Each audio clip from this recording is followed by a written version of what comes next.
Yo, what's up, c'est Nassim, je suis ici pour faire le review du film Barbie. C'est une comédie réalisée par Greta Gerwig. Le film raconte l'histoire de Barbie stéréotypée. Donc la blonde aux yeux bleus qui habite dans Barbieland avec les autres Barbie. Et aussi avec les Ken qui sont des habitants de seconde zone. La Barbie stéréotypée vit une vie parfaite. Elle possède la beauté parfaite, elle a une alimentation irréprochable, tout le monde l'adore, dans un monde où la négativité n'existe pas.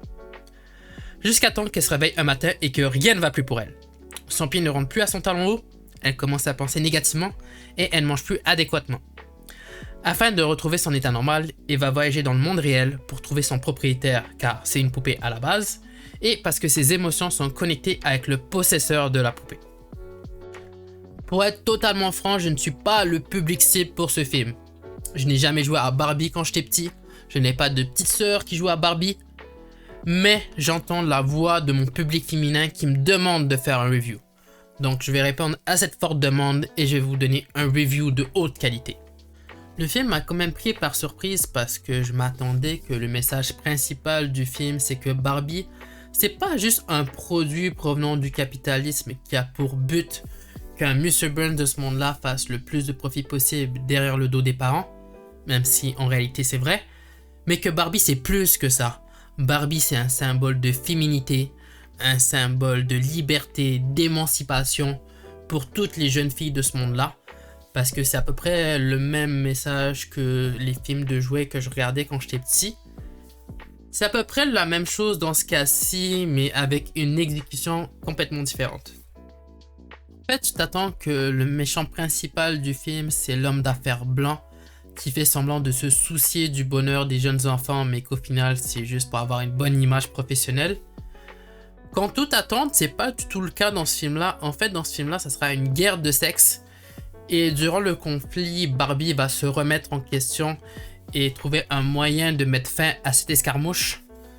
Et c'est bien exécuté parce que les faiblesses des deux sexes sont assez réalistes, sans aller trop en profondeur pour pas compliquer l'histoire aux jeunes enfants. Bon, un truc que je suis pas d'accord, c'est l'humour. En fait, j'ai jamais vu une salle de cinéma autant silencieuse durant une comédie. Mais c'est pas ce qui m'a le plus irrité. En fait, ce qui m'a le plus irrité, c'est que le film est surprenamment trop vulgaire pour un film pour enfants. Et j'ai vérifié la classification et le film est classé G pour général au Québec. Et la plus grosse hypocrisie par rapport à ça, c'est que durant le film, ils vont censurer le mot motherfucker, mais pas le mot pénis ou vagina. Et j'ai vu les travaux de censure au Moyen-Orient pour les films récents. Dans celui-ci, ils vont se tirer les cheveux. Niveau choix d'acting, je pense pas qu'on peut trouver mieux. Donc quand tu penses à blond aux yeux bleus, je pense que les deux acteurs que tu as en tête, c'est Margot Robbie pour Barbie et Ryan Gosling pour Ken. Et aussi quand tu penses à Barbie et Ken, tu penses à beauté parfaite. Et soyons honnêtes un peu, une des raisons pourquoi ces deux acteurs sont mis dans un piédestal, c'est à cause de leur beauté. Surtout pour Ryan Gosling parce que je trouve que son acting pue la merde.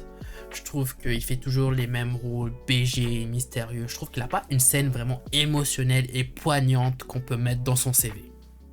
Mais je dirais que dans ce film-là, il fait un bon travail, il a une bonne évolution et c'est probablement le personnage le mieux écrit durant le film. On parle beaucoup de Barbie et Ken, mais aussi les humains qui ont un rôle de support durant le film, qui ont fait une bonne performance et qui ont des scènes assez cruciales durant le film. Will Ferrell qui est aussi dans le film et qui est complètement impertinent.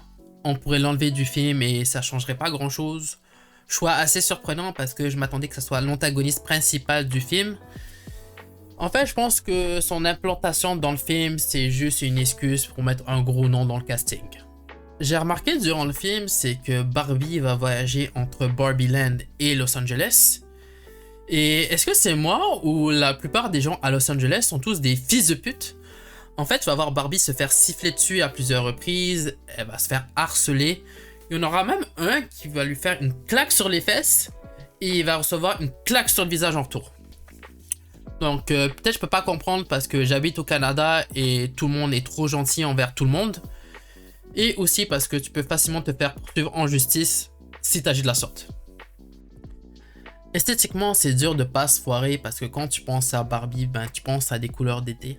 Tu penses pas juste à rose, tu penses à bleu ciel, tu penses à vert pomme, tu penses à jaune miel. Et cette palette est omniprésente durant le film.